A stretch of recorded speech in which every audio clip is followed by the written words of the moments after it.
হঠাৎ আপনি আমার বাড়িতে আইছেন কি মনে করে? কোনো বিচার সালিশ আছে নাকি? না, আজকে কোনো বিশেষ সালিশ নিয়ে আসি নাই। আজকে আসছি আপনার কাছে অন্যটা বিষয়ে। আপনার একটা দামি জিনিস চাইতে আসছি। আপনি হয়তো জানেন না, আমার ছেলে যেমন দেখতে সুন্দর তেমন স্মার্ট। আমার ছেলের মতো ছেলে এই 10 গ্রামের মধ্যে একটা বাইর করে পাবেন না। আমার ছেলের চরিত্র সম্পর্কে যদি জানেন, আপনার চোখ কপাল উঠে যাবো। আমার ছেলের রাস্তাতে কোনো মেয়ে রাত ধরলে তার দিক চোখ তুলে তাকায় না, তাদের কণ্ঠ কানাতে শোধে, কানের মধ্যে হেডফোন দিয়ে বেড়া। তাহলে বুঝেন আমার ছেলে কতটা চরিত্রবান।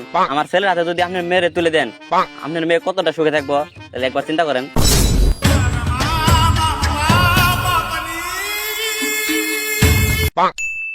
গেন্দা তুই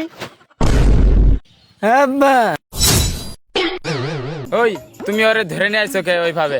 মাতবর সাহ, বিদেশি জয়ের বইয়ের সাথে নটার পরে উঠতে ধরা পড়ছে।